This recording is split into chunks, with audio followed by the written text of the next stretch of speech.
today we're doing the shoulders. We're hitting the front delts, side delts, and rear delts, comprised of 5 different movements. If you guys enjoy this content, please subscribe to the channel, drop a like on this video, and comment down below on what other videos you'd like to see in the future. Now with that all out of the way, let's get right into it. So today we're starting off with shoulder presses. And I've recently switched over to machine presses because I've been getting stagnant with dumbbell presses. There's a few differences between shoulder presses on the machine and shoulder presses with dumbbells. It doesn't put your arms or elbows in the ideal position as you want them in a traditional dumbbell press, right? The dumbbell press, we're usually out in front, elbows are down. We have the most amount of leverage throughout our elbow to our wrist, and we're pressing up overhead with a nice neutral grip. Now with the machine press, it's gonna put your arms in a very awkward position, especially if you put your back all the way to the bench. Now what I like to do to kind of correct this is slightly slide my butt forward so that my back is off the pad, and the only thing that's touching the back pad are my shoulders or my upper back.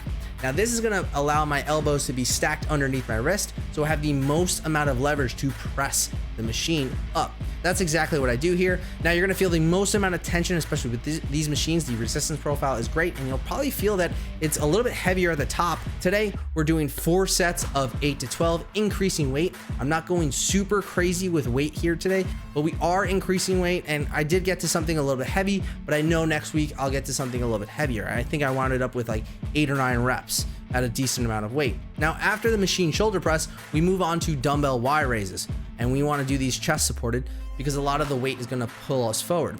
So make sure you get a bench that's not gonna fall over as you do these. So if you need to put a weight behind you, do that. What I'm doing here is I'm not going for heavy weight because you're really trying to concentrate on the form and technique of this. Now I'm keeping my arms super straight, and they're going out at a 45-degree angle to follow the scapular plane. Now in doing this is going to allow my shoulders to really fully engage. I'm really focused on locking my elbows out and pushing out away from me. Now when I do these Y raises, I try to control it at the top and control it on the way down, and I'm not allowing the dumbbells to just plop down, and I'm not trying to swing them back up. We're doing 3 sets of 12 to 15. Again, not going with a super heavy weight. Right here, I'm using 20s. Now, after the Y raises, we move on to single arm cable lateral raises. Now, these are great because your arm is in constant tension, and unlike a dumbbell lateral raise, if you're using 2 dumbbells or even 1, the heaviest point is at the top, and obviously there's no tension at the bottom.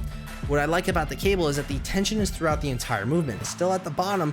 I'm not letting the plates touch, and I'm holding on to that tension. I'm focused on the same concept here, really just trying to get my elbow up, not necessarily my hand, and not really allowing my elbow to bend that much. I am allowing a little bit of bend. There's a lot of different ways you can do this. I like a slight elbow bend, but not enough to affect the direction that I'm pulling. So I'm still out in that 45-degree angle, following that scapular plane, and getting the most tension at the top and controlling it back down. We're doing anywhere from 10 to 12 reps for 3 sets on each arm, sticking to the same weight. Again, this is not a movement where you're increasing weight each week or increasing weight in each set.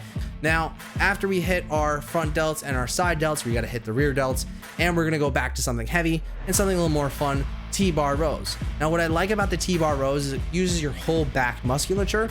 It's not wrong per se, but you want to be targeting your upper back musculature because we are focused on our rear delts today. So that's what we're targeting. So I'm keeping with the straight bar, using straps just to make sure I have a good grip, and I'm focusing solely on the pull. Now I'm increasing weight here, and we're doing anywhere from 8 to 12 reps for 3 sets. I believe I PR'd today, and if you guys think I could have gotten 1 more rep on my PR, comment down below. After the T-bar row, we are going to more rear delts, but focusing on something a little bit lighter, much like the Cable Lateral Raises, and we're doing Cable Rear Delt Flys. Now what we're doing is, again, following the scapular plane by keeping our arms in a 45-degree angle, and we're focused on keeping on the same weight. We're doing anywhere from 12 to 15 reps again, and we're doing a slight pitch forward with our chest and keeping the cables at eye line. Now, you can get your hands back, but if you do that, you might be targeting your triceps, which isn't wrong. But if you start to tire out your triceps, you'll be taking away a lot from your movement. So what I'm focused on here is pulling my elbows back, trying to pinch my shoulder blades together essentially, and really thinking about maybe giving myself a big chest every time I pull the cables back. And I'm keeping control the entire time. I'm not just swinging and going crazy. Now, that was the complete shoulder workout on what I do. If you're a beginner, here's what I suggest. Do 3 sets of 8 to 12 on the shoulder press, skip the Y lateral raises, and go right to cable lateral raises, 3 sets of 12 to 15. After the lateral raises, I would suggest going to the rear delt flies, 3 sets of 12 to 15. To finish off your workout, 2 sets of 8 to 12 increasing weight on the T-bar rows. If you guys enjoyed this workout content, please drop a comment down below on what other movements or what other types of workouts you want me to break down, and let me know how this workout went for you. I'll see you guys on the next one. Peace out.